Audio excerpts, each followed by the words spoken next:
buang sampah sembarangan. Udah tahu sampah biang masalah, buang sampah pada tempatnya lah. Iya ya, kalau bukan kita siapa lagi? Ayo kita buat Jakarta jadi bersih.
Kepada hadirin undangan yang kami hormati, para santri dan keluarga.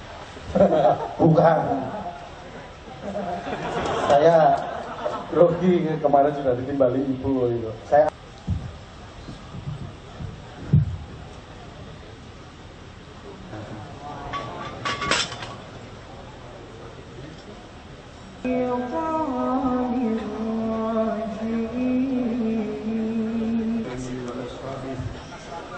wakil khulafai rasyidin Abi Bakar wa Umar wa Utsman wa Ali radhiyallahu anhu khususan ila ruh sultanil awliya Syabul Qadir Al-Jalani wa Syabul Hasan Asadi wa Syabul Naksabandi ila arwahil awliya allazina balaghu minal islam jannah wa yanfa'una bi ulumihim wa awalihim wa asrarihim ila arwahil muslimina wal muslimat wal mu'minina wal mu'minat khususan ila ruhil marhum. Bismillahirrahmanirrahim. Alif Lam Mim. Dzalikal kitabu la raiba fihi hudan lil muttaqin alladzina yu'minuna bima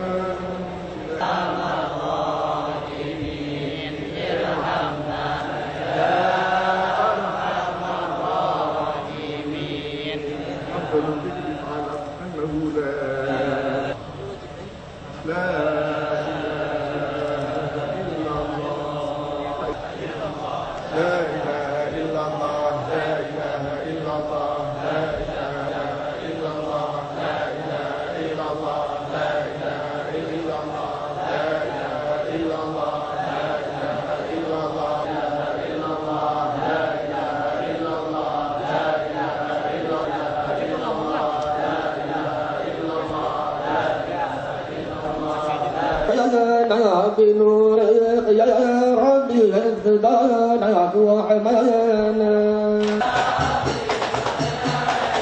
يا ربي وثقنا لك يا ربي اجرنا من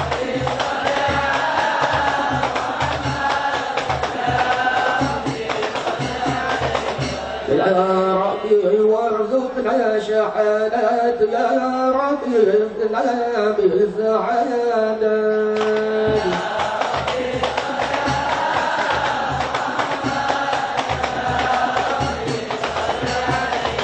يا ربي واغفر لكل معجل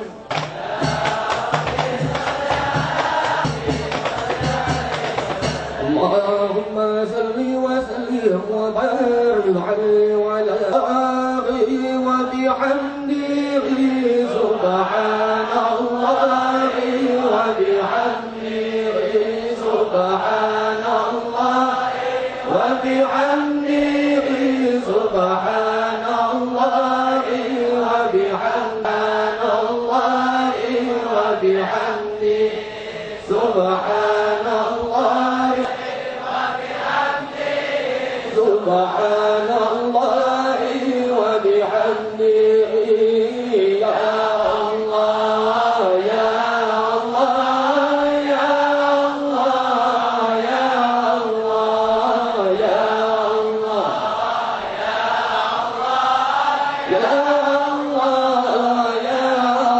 الله يا الله يا الله يا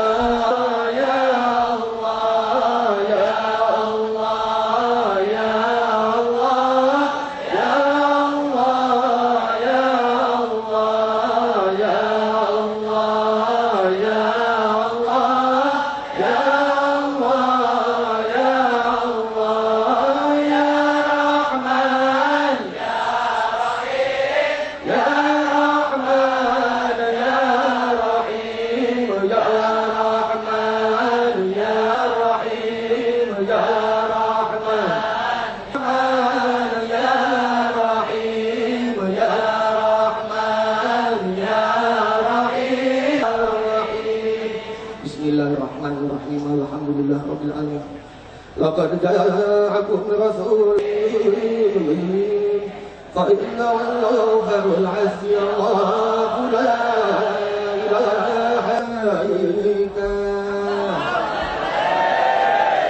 ya rasul sallallahu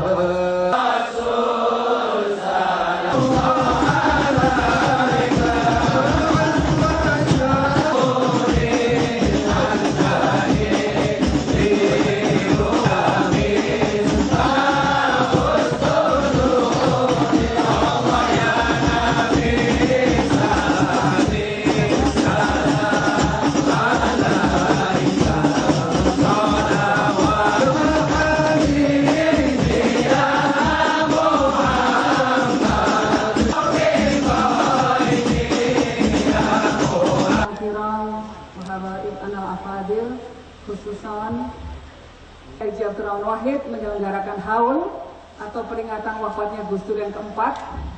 Ini dimaksudkan bagi kita semua untuk melakukan upaya ihtidak dan iqtidak, mengambil hidayah maupun mengambil pelajaran, uswah, teladan atas apa yang telah dilakukan Gus Dur selama beliau masih ada.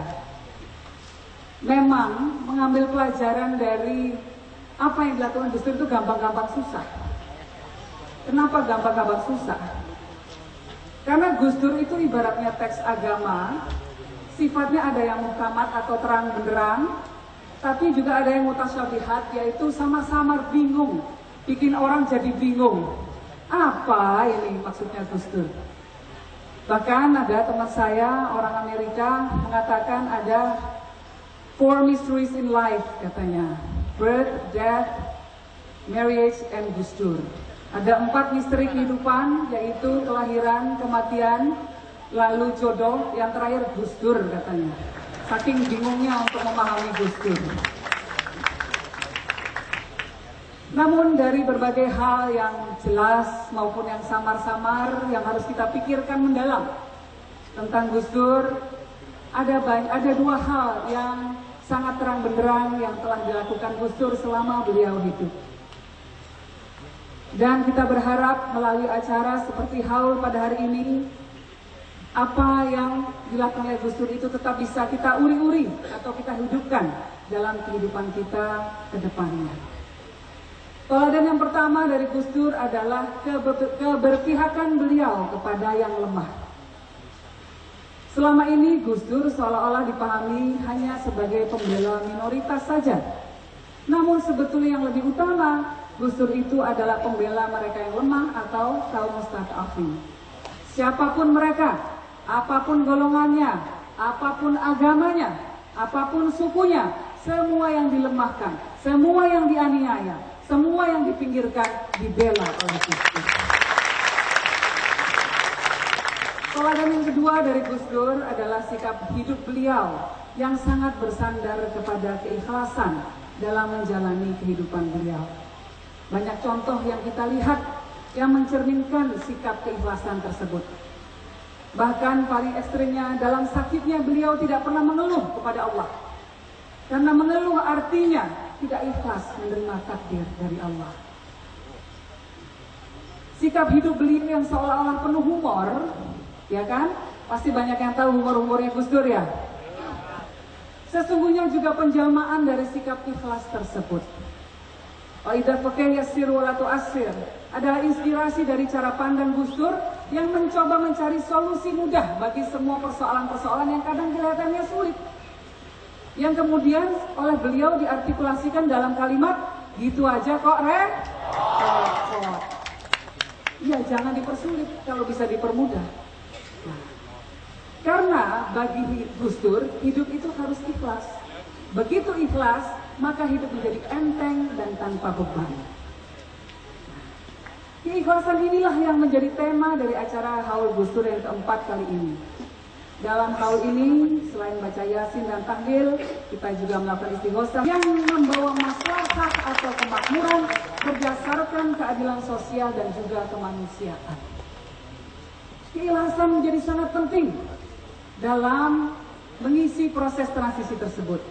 Karena kita lihat saat ini yang dipertontonkan kepada masyarakat lebih banyak adalah sikap ketamakan, pertunjukan kesewenang-wenangan, korupsi, kolusi, nepotisme, semua adalah akibat sikap serakah dan mau untung sendiri. Keikhlasan harus kita bangkitkan menjadi sebuah penopang baru dalam membangun masyarakat dan bangsa kita ke depan. Kepentingan diri dan kelompok harus kita kesampingkan bagi kepentingan orang banyak. Karena itulah kami mengajak segenap hadirin hadirat yang hadir untuk lebih memupuk sikap ikhlas tersebut. Kami sekeluarga pun masih belajar bersama-sama dengan Bapak Ibu sekalian. Karenanya kali ini dalam hal ini kita membaca sejak pagi, kita sudah membaca surat Al-Ikhlas sebanyak 999.999 kali.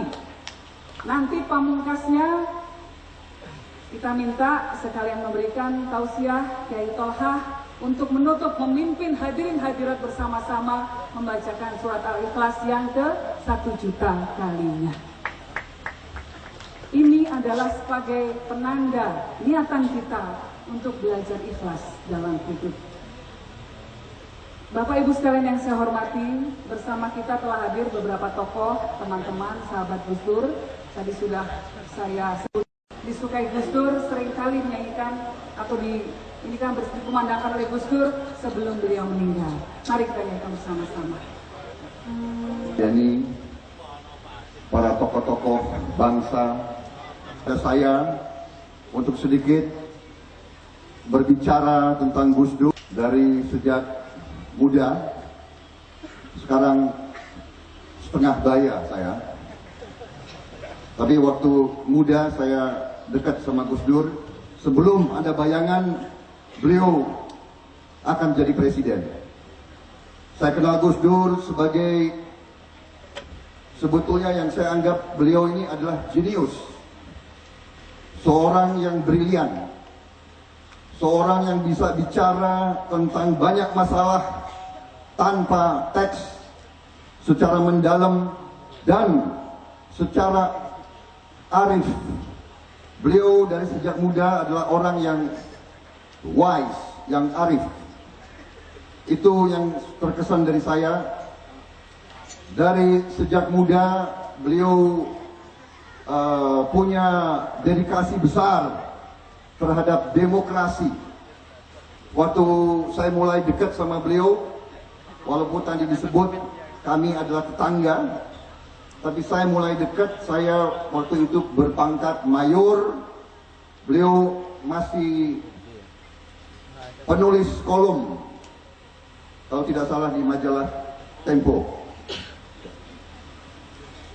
Dari situ kita diskusi, dari situ sudah kelihatan komitmen beliau, dedikasi beliau kepada demokrasi, kepada Islam yang sejuk, Islam yang moderat, Islam yang mengasihi semua suku, semua agama, Islam yang tidak membesarkan kebencian, Islam yang inklusif, Islam yang menenangkan. Ini yang saya lihat kejeniusan beliau. Beliau sangat brilian sehingga pemikiran beliau berada puluhan tahun di depan kita. Kita kadang-kadang tidak mengerti pemikirannya Gus Dur. Bahkan sempat Gus Dur dituduh macam-macam. Antara lain dituduh anteknya Israel, anteknya Zionis.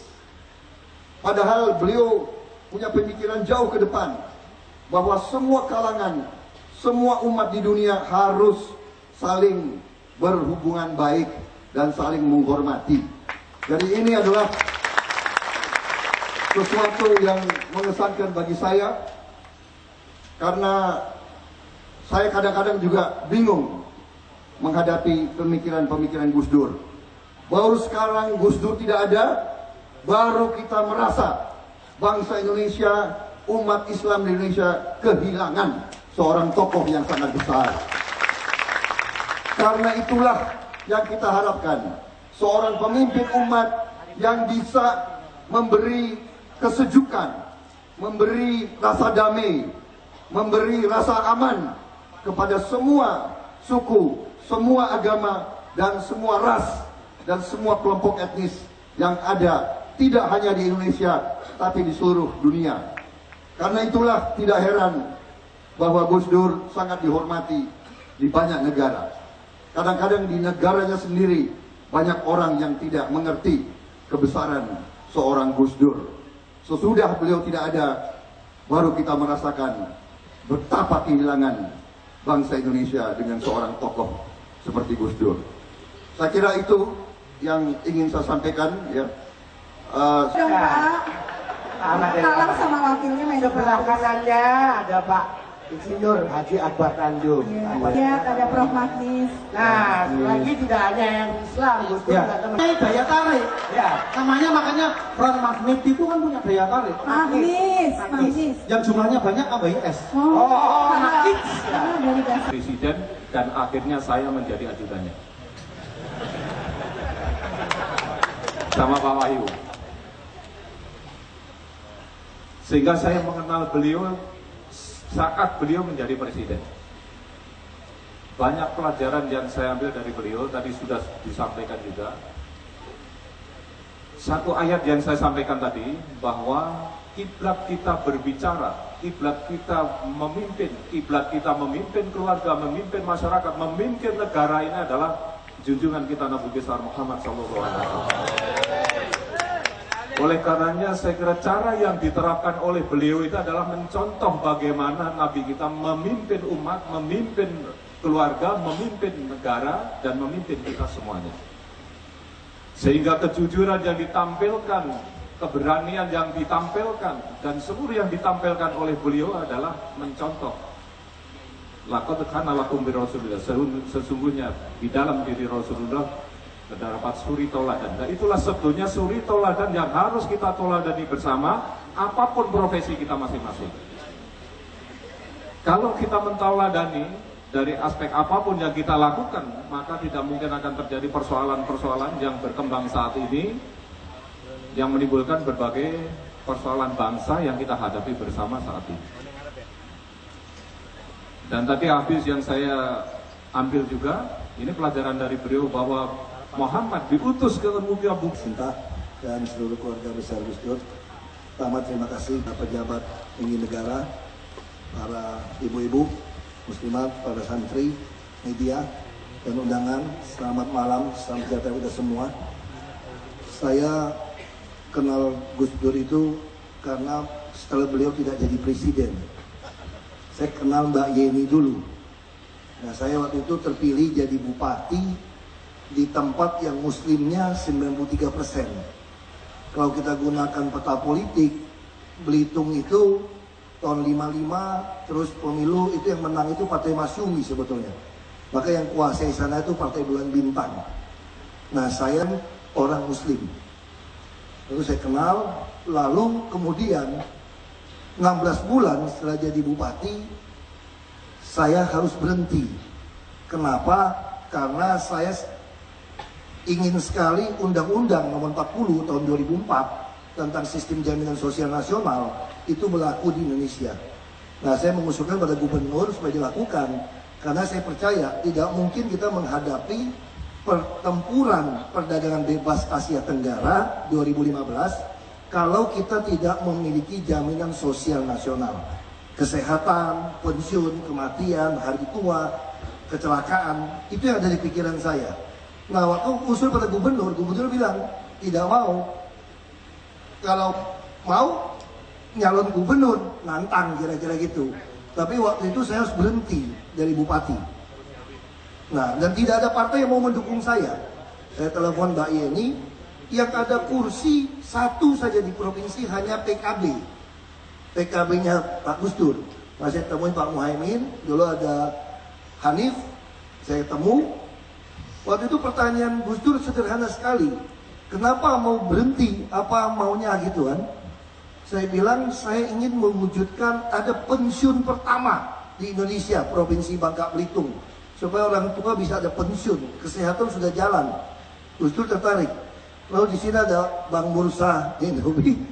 Ini Partai Bintang Reformasi. Karena partai itu 0,0, beliau ada 3% kira-kira. Saya temui beliau juga.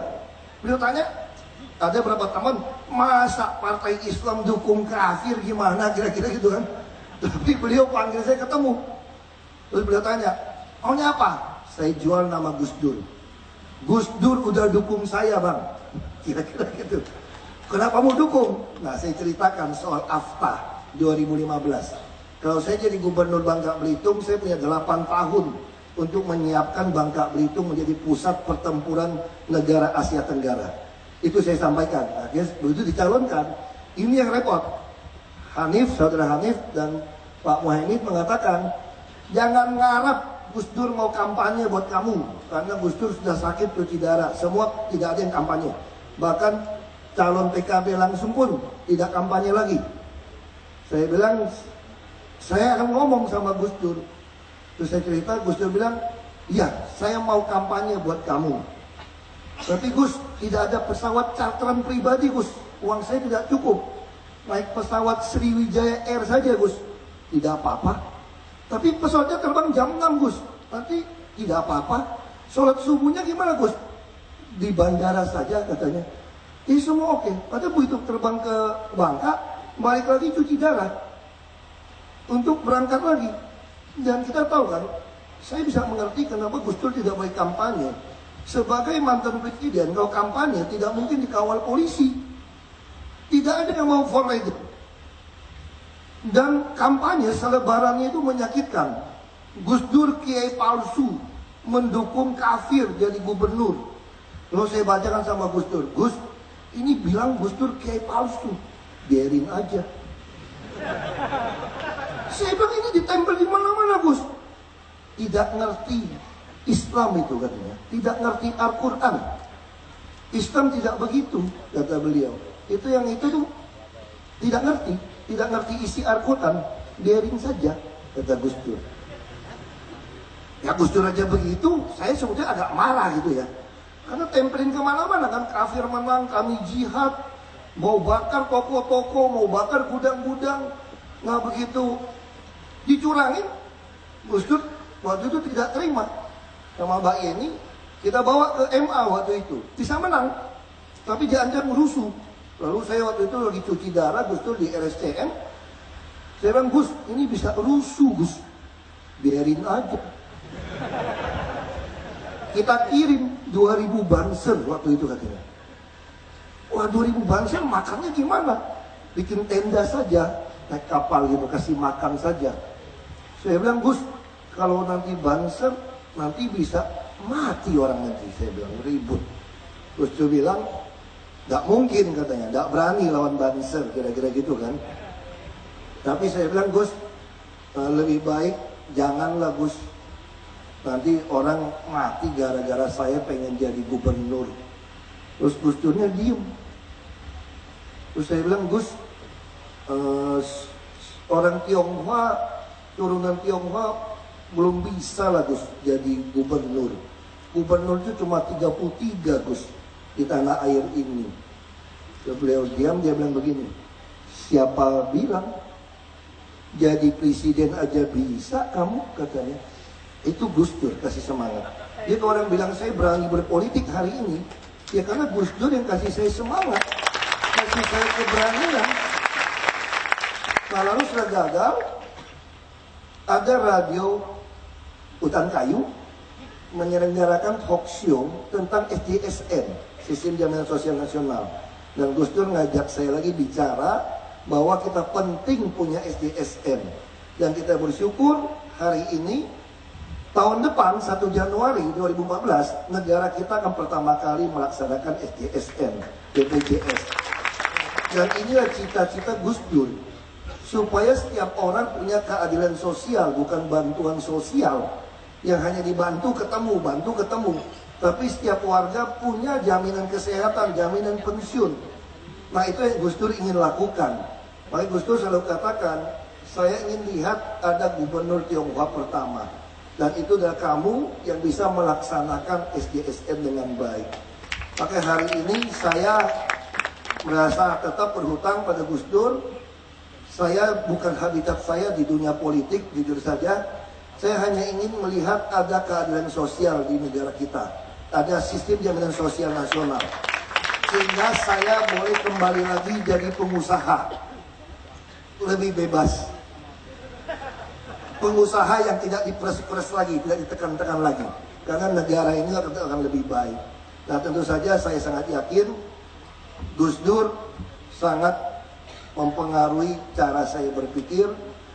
Dan saya masih ingat waktu itu ada tim sukses saya mengatakan, bagaimana kalau Pak Ahok jadi mu'alaf saja untuk menang? Pasti 70% pilih. Karena Pak Ahok nggak ada cacatnya. Cacatnya cuma belum jadi mu'alaf. Apalagi yang mau mu'alafkan Gus Dur, wah top, pasti menang. Selesai. Tapi Gus Dur tidak pernah izinkan. Dan saya juga tidak mau. Kenapa? Karena saya tahu hidayah itu milik Allah. Dan saya sekolah Islam, SD sampai SMP. Dan Gus Dur itulah saya katakan beliau adalah seorang yang sangat nasionalis, yang sangat betul-betul plural. Dan dia tidak pernah menggadaikan agama demi sebuah jabatan politik.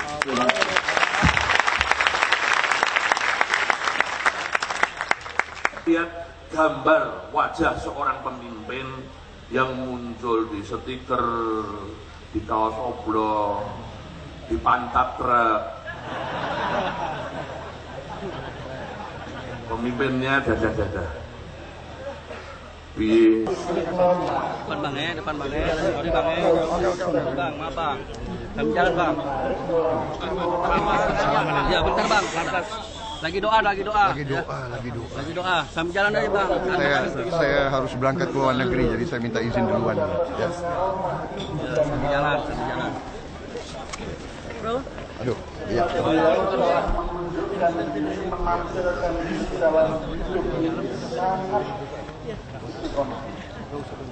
Saya kenal Gus Dur itu sejak beliau umur 5 tahun dan saya umur 10 tahun. Karena saya belajar agama itu di pondok Sinabusir Beliau itu orang yang paling istiqomah bagi saya. Tapi istiqomah Gus Dur itu tidak seperti yang Rencana Gubernur DKI Jakarta Basuki Cahayapurnama untuk mengintegrasikan manajemen angkutan umum menuai sambutan positif dari supir angkutan umum. Jika sudah terintegrasi dengan manajemen PT Transjakarta, maka pembayaran akan dilakukan per kilometer. Sistem ini pun pada akhirnya meniadakan setoran dan supir angkutan umum mendapatkan gaji per bulan.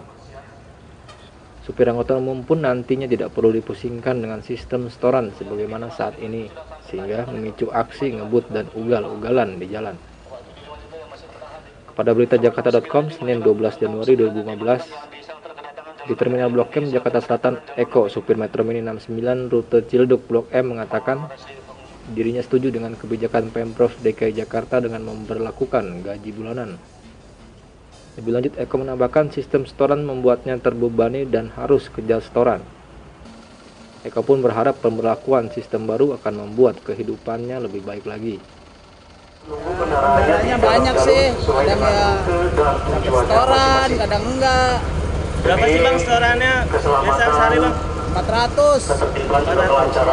Yang biasa dibawa pulang berapa? Ya biasa cepet lah, cepet ke atas. Bisa 200 kalau bagus. Nah, kalau emang cocok sama kita sesuai, setuju aja kita. Makanya sih banyak inilah, pokoknya yang cakep-cakep aja lah intinya. Pokoknya mintanya yang baik aja, buat sopir lah, buat kenek, itu aja. Sementara itu, Ani, salah seorang pengguna jasa angkutan umum, mengatakan kebijakan ini sangat bagus agar supir tidak perlu lagi kejar setoran dan ugal-ugalan di jalan, sehingga penumpang akan lebih merasa aman serta nyaman. Lebih lanjut, Ani berharap kedepannya supir-supir khususnya di Terminal Blok M lebih tertib dan tidak saling serobot. Ya, saya rasa itu kebijakan yang bagus supaya nanti kedepannya supir-supir itu ada pemasukan yang lebih pasti buat mereka. Jadi tidak perlu kejar-kejar setoran, kemudian ugal-ugalan di jalanan, penumpang juga lebih nyaman, Pak. Harapannya nanti ini lebih tertib lagi, seperti di terminal ini kadang masih semrawut supir-supirnya, kemudian mereka saling serobot. Dari Jakarta Selatan, Tim Berita Jakarta melaporkan.